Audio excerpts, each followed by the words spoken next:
Alors bonjour frère Lemoine, Bonjour. nous allons commenter les différents événements du synode qui ont eu lieu ces derniers jours. Alors est-ce qu'on pourrait revenir sur ce risque d'approche trop occidentale des défis du synode? C'est-à-dire de ne pas réduire l'approche du synode aux problématiques de l'Occident. Un des défis du synode, c'est en effet de gérer, enfin c'est pas un bon terme, mais de gérer des questions d'église qui sont des questions d'église anciennes comme celle de l'Europe et des questions d'église émergentes comme celle de l'Afrique ou de l'Inde, etc. Et donc la grande question du synode, c'est de pouvoir proposer une approche catholique, donc universelle, en fonction des contextes locaux. C'est ça.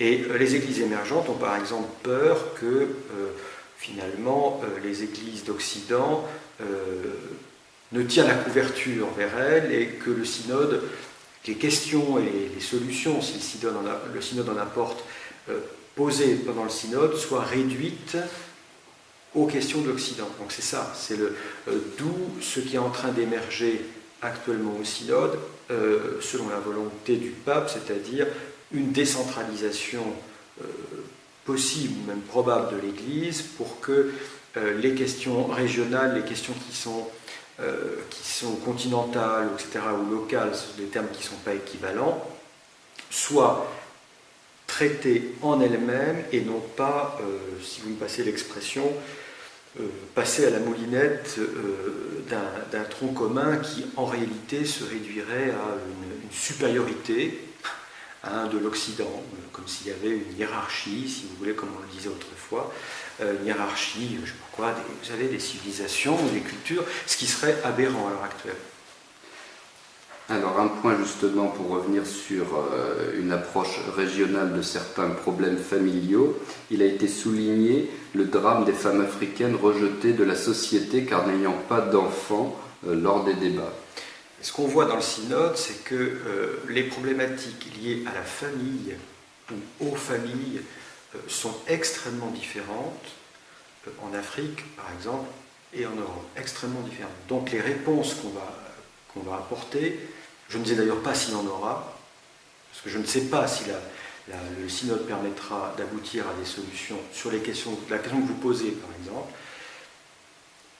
Ce qui risque de se passer, c'est que ces questions qui dépendent de contextes locaux soient renvoyées par l'Église de Rome, on va dire, donc l'Église qui a la charge, y compris celui qui exerce le primat, donc le primat pétrinien, soient renvoyées aux contextes régionaux.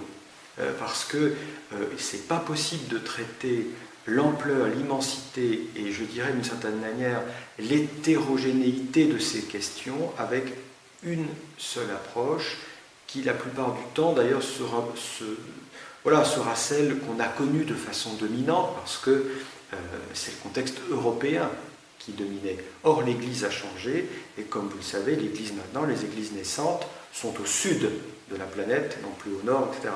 Voilà, donc si vous voulez, le synode est obligé de tenir compte de toutes ces questions et il semble se dessiner que la première des solutions, avant même de pouvoir traiter les questions que vous dites, c'est réformer la structure de fonctionnement de l'Église pour pouvoir arriver ensuite à répondre à ces questions-là. Réformer d'abord la structure d'ensemble, c'est-à-dire entrer dans la synodalité de l'Église qui avait été voulue par Paul VI et que le pape François a remise à l'honneur, cette synodalité de l'Église, donc marcher ensemble, qui est probablement la voie la meilleure, mais la voie aussi la plus exigeante pour l'Église. Parce que, je dirais, on ne sait pas spontanément faire.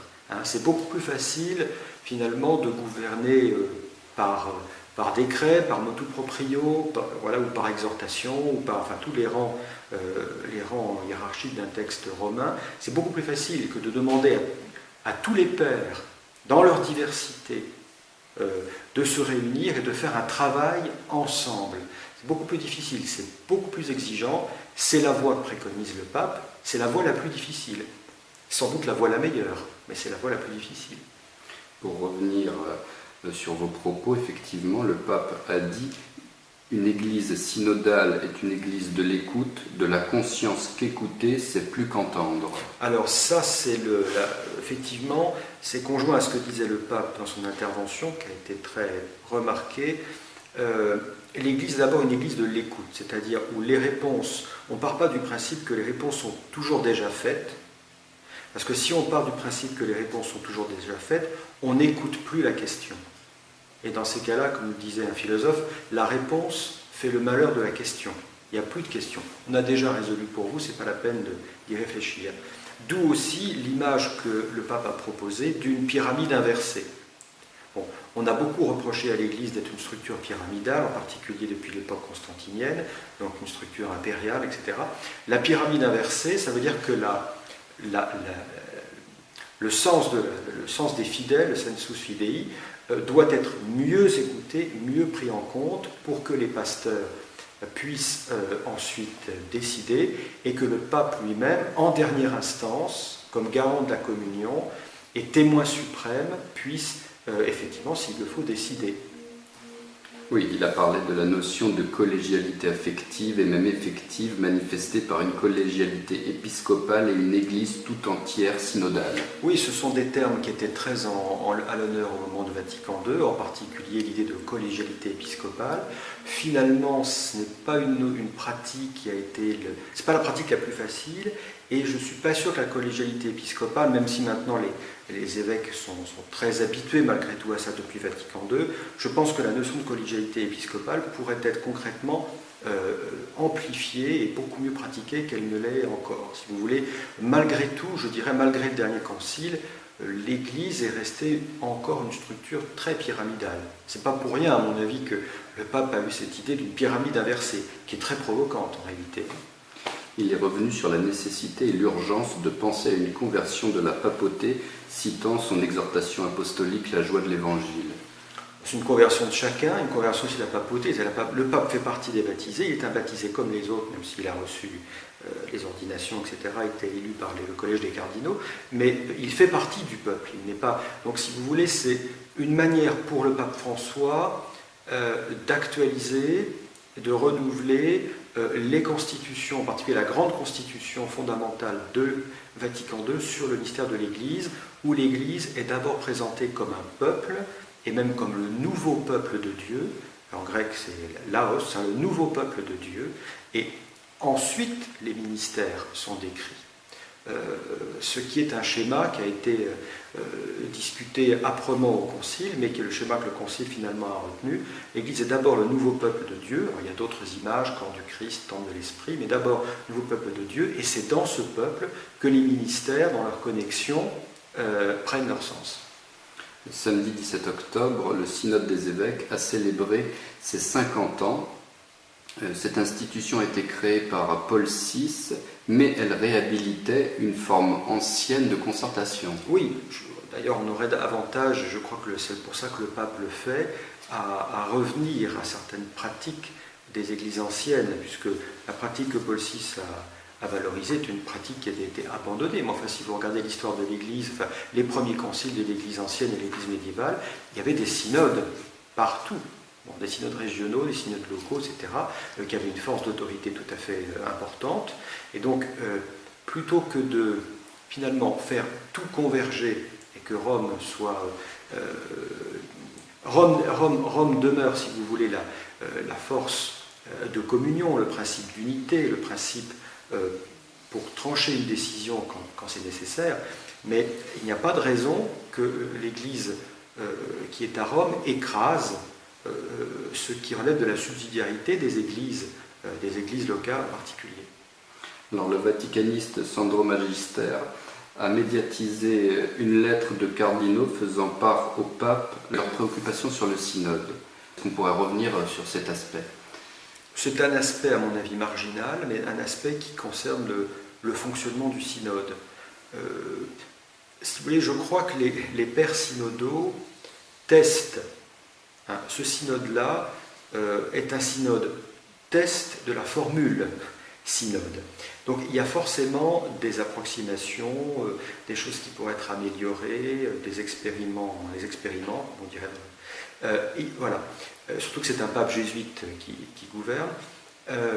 Donc cette lettre, alors bon, difficile de savoir qui l'a signée, pas signée, si elle était publique, pas publique. Bref, en tout cas, ce qu'elle signale, c'est que les pères s'expérimentent eux-mêmes dans cette nouvelle formule. Hein, que c'est pas évident, mais on voit très bien que, notamment maintenant que le synode approche à sa fin, qu'ils ont mieux appris à fonctionner et à parler ensemble, même si ce grand exercice de palabre, pour prendre cette expression, je ne sais pas très bien à ce jour à quoi il aboutira en termes de décisions concrètes du point de vue de l'éthique. Même s'il semble que le cardinal Müller ait fait hier un pas en avant très important, il semblerait plutôt à ce jour, mais il faut être très prudent, que les décisions sont d'abord des décisions de réforme des structures. Et donc effectivement, ce n'est pas pour rien que le pape a parlé de la remise en vigueur de la synodalité. Au niveau justement du questionnement concernant la méthodologie, les détracteurs s'interrogeaient sur la dispersion en groupes linguistiques plutôt que d'ordinaire, en suivant un grand thème par semaine, et la suppression également de l'élaboration d'un rapport intermédiaire. Et il s'interrogeait également sur la manière dont sera façonné le rapport final, voyant dans la composition des 10 chargés de le rédiger un risque de partialité. Je crois que ces pairs-là qui ont fait des critiques mettent le doigt sur... Il y a deux fonctionnements finalement différents. Vous avez le fonctionnement, il y en a au moins deux, mais il y a ces deux-là qui ont été testés. Le fonctionnement en grande assemblée, en aula magna, hein, où la logique c'est que des camps. C'est que des camps se forment et qu'il y ait des groupes de pression entre eux et une espèce de... que les conflits soient exacerbés. C'est un petit peu, si vous voulez, ce qu'on a vu lors de la première phase du synode, deux camps, alors en plus avec les caricatures qu'on peut donner, il y a d'un côté les conservateurs, de l'autre les progressistes, etc. Bon. Du coup, la méthodologie qui a été testée pour la seconde phase du synode, c'est le travail par petits groupes en aire linguistique. C'est un fonctionnement radicalement différent, et qui est très intéressant. Moi qui suis dominicain, je peux vous dire que nous avons cette pratique-là dans nos chapitres dominicains. C'est-à-dire qu'on voit très bien que des fonctionnements... Nous réservons des phases, par exemple, de nos travaux, nos délibérations, en assemblée générale, avec tous les frères, et puis les frères se répartissent en petits groupes, n'est-ce pas ?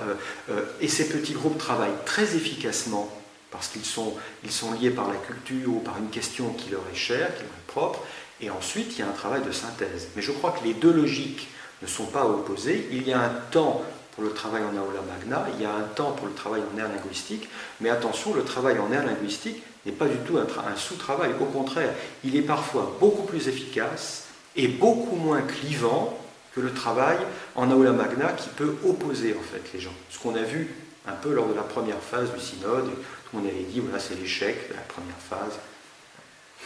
Parmi les regrets, il y a donc le manque d'une définition du mariage qui a été relevé comme un sérieux défaut par un groupe anglophone qui suggère de reprendre celle de Gaudium et Spes, communauté profonde de vie et d'amour. Alors là, c'est tout à fait étonnant parce que le mariage dans l'Église catholique est défini, redéfini, redéfini par des textes, j'allais dire, innombrables du magistère, que ce soit la formation du septennat sacramentel, que ce soit les textes des magistères récents, des papes, enfin depuis Castille Nobili en passant par Jean-Paul II jusqu'à... Enfin voilà, vous avez des définitions majeures du mariage, alors, et essentielles du mariage. Hein. Il a quand même fallu que le pape rappelle au début de l'ouverture de cette phase du synode, que le mariage catholique était indissoluble.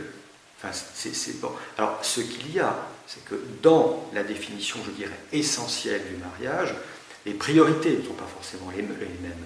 Et c'est sur ça qu'il peut y avoir débat. C'est-à-dire, est-ce que le mariage est d'abord lié à la procréation, n'est-ce pas, ou bien est-ce que le mariage est d'abord une communauté où les époux sont invités à un don mutuel d'affection, etc., et de fidélité. Là, il peut y avoir un débat, bien que, il me semble, le pape Jean-Paul II ait tranché ce débat. Et si on prend les textes du magistère récent, Jean-Paul II et le Code de droit canon de 1983, c'est assez clair. C'est assez clair. Est-ce que vous pourriez revenir sur la notion de divine pédagogie qui a été employée ? La divine pédagogie, c'est un terme très prudent, très diplomate, pour dire une chose, pour rendre accessible une chose qui me paraît en effet essentielle. Dieu fait dans une vie œuvre de pédagogie, c'est-à-dire que dans une vie, nous ne pouvons pas, parce que notre raison est limitée, parce que nos facultés sont limitées, nous ne pouvons pas, je dirais, notre comportement moral ne peut pas être en tout point, dès le moment où, dès 7 ans, l'acquisition de l'âge de raison, je veux dire, parfait. Donc Dieu fait avec nous une œuvre de pédagogie pour que sa parole, pour que ses sacrements, pour que les lois de Dieu et les lois de l'Église, je dirais, s'inscrivent en nous, descendent en nous progressivement. On pourrait même dire, pour un autre terme, graduellement. Donc tout n'est pas acquis, mais tout mûrit, et donc une croissance spirituelle, une croissance morale, une compréhension progressive, une maturation progressive sont inévitables dans la vie humaine. C'est exactement ce que saint Thomas appelait les vertus, c'est-à-dire ces capacités progressives, si vous voulez, cette musculature, cette dynamique spirituelle et humaine de notre cheminement vers Dieu. Les pères synodaux ont enfin rappelé l'importance d'une écologie humaine intégrale, capable de montrer la beauté de la personne humaine créée à l'image de Dieu. Oui, intégrale, l'écologie n'ayant pas réduit à la préservation ou à la sauvegarde de l'environnement, l'écologie intégrale, alors voulue par le pape François, évidemment, inclut et même met au centre du projet la personne humaine. D'ailleurs, je crois qu'il est très important de remettre en vigueur pour tous les débats à venir la théologie de la personne, la théologie morale de la personne. Il y a un couple qui est en train de revenir de Rome, qui est un couple de laïcs qui était au synode et qui ont dit, on a été étonnés de voir que au fur et à mesure, dans le langage des pères, on parlait de personnes divorcées remariées et pas seulement de divorcés remariés, comme si ces gens-là, n'est-ce pas, étaient chosifiés dans leur défaillance vis-à-vis de la loi morale, mais que ce sont à part entière, heureusement, des personnes reconnues comme telles dans l'Église. De même, on parle de personnes homosexuelles. J'ai l'impression d'ailleurs que sur l'homosexualité, le synode a été particulièrement discret. Le 14 octobre, le pape, dans son homélie, a évoqué plusieurs choses. Il a commencé par ses propos. Il est inévitable que des scandales surviennent, mais malheureux celui par qui le scandale arrive. Avant de commencer cette catéchèse, je voudrais au nom de l'Église vous demander pardon pour les scandales qui sont arrivés ces derniers temps à Rome comme au Vatican. Je vous demande pardon. Les scandales, d'abord, on ne sait pas très bien quoi ils visaient, donc il y a eu différents événements en même temps. Donc voilà. En tout cas, ce qui est régulier dans les propos du pape, c'est de dénoncer tous les scandales. Les scandales peuvent venir par les laïcs, par les clercs, bref, tous les baptisés peuvent commettre des actes graves et effectivement et scandaliser le peuple, et en particulier scandaliser les plus vulnérables. Je crois que c'est bien dans ces cas-là que l'Église, en la personne du pape, demande pardon. Ça, Jean-Paul II a commencé à le faire, c'est ce qu'on appelle la repentance. Benoît XVI l'a amplifié. Par exemple, pour les questions de pédophilie, Benoît XVI a marqué une amplification majeure de la prise en charge de la gravité des actes pédophiles, et François, je dirais, l'a encore radicalisé. Il évoque également les enfants. Ce n'est que si nous regardons les enfants avec les yeux de Jésus que nous pourrons vraiment comprendre à quel point, quand nous défendons la famille, nous protégeons toute l'humanité. Le point de vue des enfants est le point de vue du Fils de Dieu. C'est-à-dire que ça entre dans ce qu'il dit sur l'Église de l'écoute. Ceux que l'Église doit écouter en premier sont ceux que personne n'écoute. Voilà. Donc les enfants, d'ailleurs, vous savez qu'étymologiquement, un enfant, c'est quelqu'un qui ne parle pas. Donc il faut écouter quelqu'un qui apprend à prendre la parole. C'est ça, essayer d'écouter l'enfance. Écouter l'enfant qui est en nous aussi. C'est très important. On n'est pas seulement un adulte rationnel, mûr, mature, qui prend des décisions, je dirais, sages même informés en conscience par l'Église, il y a beaucoup d'infantiles qui demeurent en nous, qui parfois se manifestent. Mais en tout cas, la priorité du pape, c'est ça, c'est aller à l'écoute de ceux que personne n'écoute. Les enfants, les vulnérables, les exclus, etc. C'est encore l'image de la pyramide inversée. Le pape va pas d'abord écouter les cardinaux, même si le Sénat du pape, traditionnellement, c'est le collège des cardinaux. Il va d'abord écouter la base de l'Église, c'est-à-dire la pratique des gens, la pratique concrète des gens. Le synode, ensuite, se fait l'écho de ces pratiques, et s'il y a des décisions à prendre, les prend. Le père Schroeder réfléchissait sur la pastorale personnalisée. Il dit « Aussi, on a plusieurs fois entendu des réflexions de théologie morale sur l'importance de la conscience, mais ça c'est évident pour la morale chrétienne, la conscience doit toujours avoir un rôle principal dans chaque question. Comment faire la balance entre les normes objectives et la conscience ?» Il y a un grand malentendu sur la conscience. La conscience est à la fois une notion centrale dans l'éthique chrétienne, c'est même une des notions de base de l'éthique, ou de la morale, disons, catholique, on va même dire, saint Thomas, etc. Mais il y a un grand malentendu, parce que depuis le développement de la doctrine chrétienne, depuis lors est passé par-dessus, ou est passé, sont passées des lumières, et l'avènement de l'autonomie du sujet. Et donc l'avènement, je dirais, d'une autre manière de penser, d'envisager et de pratiquer la conscience et la décision en conscience. Du coup, on hésite parfois, c'est la fameuse phrase de Newman, je préfère boire un toast à la conscience qu'un toast au pape. Donc il y a un malentendu sur la conscience, c'est une notion qui mériterait d'être remise à l'honneur au titre de la tradition chrétienne, mais on a peur en le faisant de glisser vers des compréhensions modernes des éthiques de la conscience. C'est un père synodal qui s'exprime. Des centaines de familles subissent des exactions d'un groupe que l'on appelle Daesh, soutenu militairement par des pays qui prétendent défendre la liberté et la démocratie. Aujourd'hui, Mossoul s'est vidé de ses chrétiens.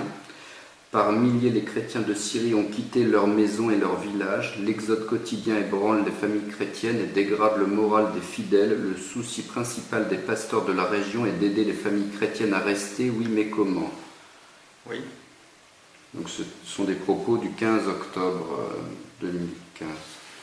C'est donc les persécutions que subissent actuellement les frères et les sœurs, nos frères et sœurs chrétiens dans ces pays. Les situations ne sont pas les mêmes d'un pays à l'autre. Et puis les solutions, quand il y en a, ne sont pas non plus les mêmes. Vous avez par exemple un courant qui nous explique que le mieux est de partir, de fuir, que les pays d'accueil comme le nôtre puissent s'ouvrir et accueillir les réfugiés. C'est un courant. Il y a un autre courant qui dit au contraire qu'il faut résister, et résister sur place. Donc c'est un courant on va dire, qui est plus celui d'Église des martyrs. Moi je trouve qu'on ne peut pas, c'est difficile de juger, parce que c'est difficile de se mettre à leur place, à la place des familles, dans les contextes, alors là pour le coup extrêmement précis, locaux, localisés, etc. Très difficile de juger. Je me rappelle cette phrase de Pie XII qui disait « Vous pouvez justifier pour vous le martyr, vous pouvez pour vous vous préparer au martyr, mais vous ne pouvez pas demander aux autres de subir le martyr. » C'est la grande différence, je crois. Cela dit, les deux logiques, je les entends, elles cohabitent, je les connais. Voilà. On a connu d'autres exemples dans l'histoire. Je dirais modestement, comme occidental latin, je ne me mêlerai pas de savoir quelle est la bonne logique et j'essaie au moins de répondre d'aider ceux qui soit demandent le refuge, soit sur place ont besoin d'aide. Le 17 octobre, le pape a fait un appel lors de la journée mondiale du refus de la misère.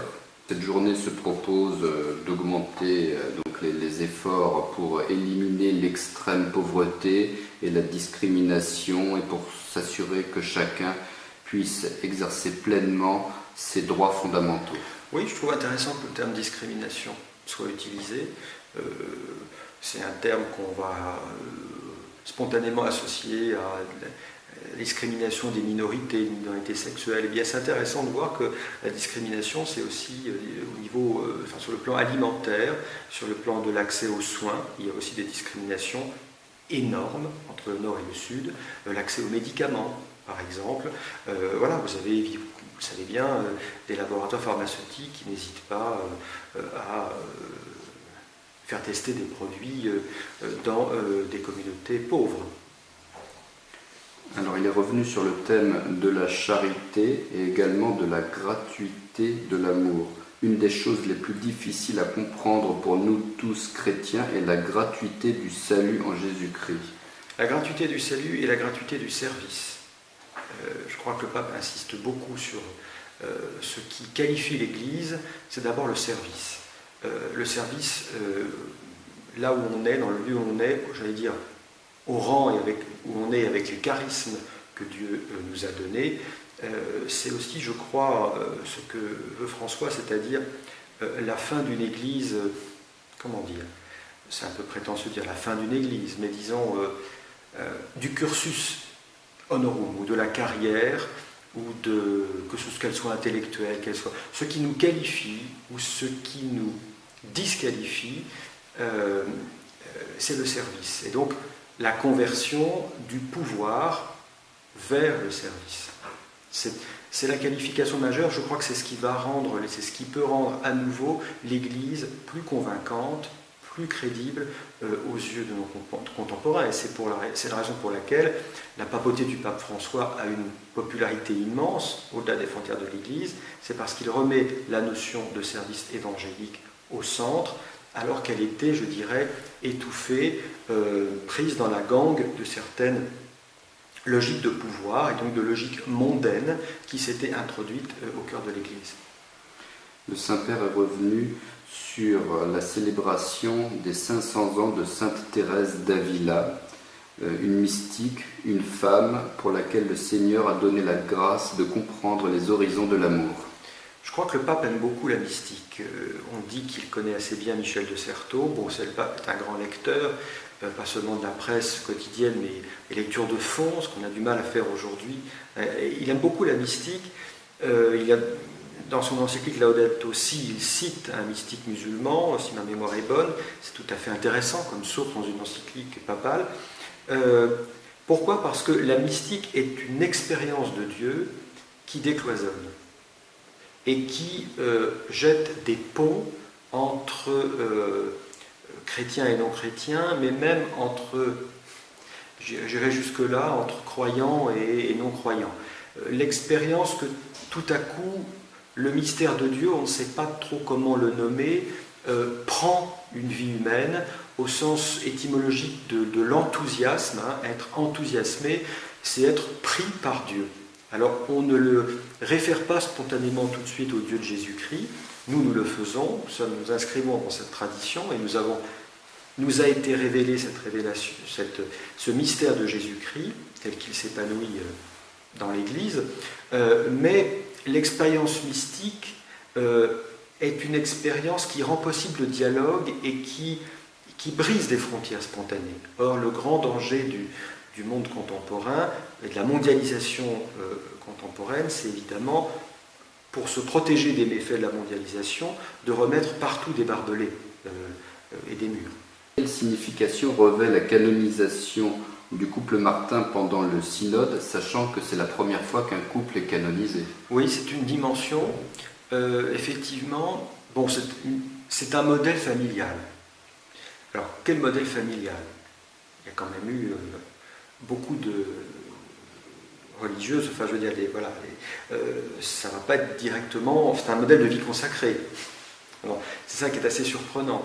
Ce qui m'intéresse beaucoup, moi, dans l'itinéraire de Thérèse et dans l'itinéraire de ses parents, c'est la grande fragilité psychique d'une femme comme Thérèse de l'Enfant Jésus et de la Sainte Face. J'insiste sur de l'Enfant Jésus et de la Sainte Face, parce qu'on oublie la méditation du mystère de la Sainte Face dans la vie de Thérèse. Et pourquoi ? Parce que cela souligne, je ne connais pas assez l'itinéraire de ses parents, combien la sanctification chrétienne est liée mystérieusement à une fragilité de la personne humaine, y compris à ses fragilités psychiques. Et comment le mystère de la grâce peut envahir, je dirais, transformer, soutenir les fragilités qui sont les nôtres. Il ne nous en dispense pas, il peut permettre, dans une alchimie que moi je ne comprends pas, en fait, c'est ça le mystère, de porter ça, de porter, voilà. Et je crois que dans le modèle que propose Thérèse de Lisieux et le doctorat de Thérèse de Lisieux et la sainteté de ses parents, ce qui s'est passé en termes d'alchimie intime entre ses parents et elle, l'apprentissage entre les parents et l'enfant me paraît en effet un mystère qui peut rayonner sur l'ensemble de l'Église. Alors, il y a quelques heures, le père Boulos Garas, au synode, s'interrogeait pourquoi la partie chrétienne, entre guillemets, abandonne si facilement son affiliation culturelle, sa foi et son identité à l'heure actuelle. Il menait cette réflexion notamment au sein des mariages interreligieux. Il y a plusieurs raisons à ça. Il y a d'abord une raison massive qui est celle de l'effacement de la culture chrétienne et même de l'effacement des références chrétiennes, y compris des références éthiques ou des références patrimoniales. Quand même tout disparaît. C'est l'effondrement. Donc je dirais, même dans un mariage interreligieux, on se demande quelles sont encore les parties vraiment religieuses du dit mariage, si vous voulez. C'est du côté chrétien, mais pas exclusivement. Donc du coup, ce qui est une vraie question pour l'Église, du côté de l'Église catholique, c'est quelle est la foi de celui qui demande le sacrement. En quoi les sacrements sont-ils encore des sacrements de la foi ? Et pas seulement des sacrements hérités, etc. Ça, c'est une vraie question actuelle pour l'interreligieux, mais même propre à l'Église catholique et aux autres communautés chrétiennes. Il a été évoqué les divorcés remariés. Et à ce sujet, on peut lire une petite réflexion. Le clergé est responsable d'éloigner les fidèles. Ce n'est pas la doctrine qu'il faut changer, mais l'attitude. 7 pères synodaux anglophones ont fait référence au langage utilisé par l'Église, souhaitant qu'il parle plus aux gens. Par exemple, le langage des Journées mondiales de la jeunesse est approprié, apprécié. Si vous voulez, le langage de l'Église est un langage qui fonctionne très bien dans l'Église. Mais comme toute institution qui a tendance un petit peu où les membres communiquent entre eux, ça ne marche pas forcément déjà très bien entre eux, mais alors à l'extérieur encore moins. Donc il y a en effet, je crois, un très gros défaut de lisibilité, d'accessibilité du langage de l'Église qui peut apparaître comme un jardin clos, si vous voulez. C'est pas communicable, on ne sait pas quoi en fait, des termes beaucoup trop techniques. Donc là, il y a un vrai problème. En plus, ces termes-là, non seulement ils sont parfois trop techniques, mais ils sont très excluants. Par vous dire que, parfois, pas toujours, parfois, quand vous dites par exemple que quelqu'un a un comportement contre nature, ou intrinsèquement mauvais. Qui à l'heure actuelle comprend ce que c'est intrinsèquement mauvais, et une fois que vous avez le sentiment d'avoir un petit peu compris, ça veut dire que l'Église catholique lit votre vie d'abord en fonction de cet item-là, ou cette expression-là, intrinsèquement mauvais. Vous comprenez que il y a vraiment un problème de langage, et effectivement, sans parler déjà de la doctrine, mais uniquement du point de vue, mais ça compte énormément, du langage, des mots choisis, il faut être très attentif, et je crois que l'Église a un très gros travail qui est encore devant, et qu'il ne suffira pas d'un synode pour arriver à améliorer ce langage. Certains pères synodaux ont souhaité rendre explicite le lien entre le synode sur la famille et l'ouverture imminente de l'année jubilaire de la miséricorde. Oh oui, pas seulement c'est un père synodaux, mais je pense que le pape, dès le début, l'a organisé, je dirais, dans la chronologie des événements comme ça. Le synode ne débouchera pas sur tous les fruits concret escompté par les participants ou par les membres de l'Église catholique ou bien au-delà. L'année de la miséricorde, l'année sainte, peut permettre d'abord une expérience majeure de conversion pour l'ensemble du peuple chrétien, et ensuite peut permettre au pape, si l'exhortation post-synodale était publiée pendant cette année, ce qui est tout à fait vraisemblable, peut permettre au pape, à partir des points d'appui que le synode lui aura fournis, d'organiser son propos et de structurer son propos autour de ce thème de la miséricorde. C'est quand même la miséricorde qui est centrale et qui fait l'originalité de la proposition chrétienne. Pour conclure, qu'attendez-vous de cette assemblée? La suite. J'attends la suite, c'est-à-dire, il y a eu beaucoup d'espérances autour du synode, elles seront forcément pour une part déçues, mais le synode n'avait pas prétention forcément à autre chose, c'est-à-dire qu'on a investi le synode de beaucoup plus que ce qu'il pouvait donner. Donc je crois qu'il a déjà beaucoup donné en termes de fonctionnement, en termes probablement, mais c'est trop tôt pour le dire, mais probablement, vu les déclarations du pape, de réformes structurelles, ça on peut attendre ça vraiment, mais je crois que sur beaucoup d'autres questions qui peuvent rester en suspens, il faut attendre les suites. Donc il faut vraiment que l'Église s'engage dans une démarche synodale et qu'elle ne renonce pas à ce qui a été mis en œuvre dans ce synode. Mais là aussi, il faut être prudent. On a vu d'autres situations où un chemin d'église s'ouvre et puis il est tout à coup stoppé, parce qu'on n'a pas envie de le suivre. Merci.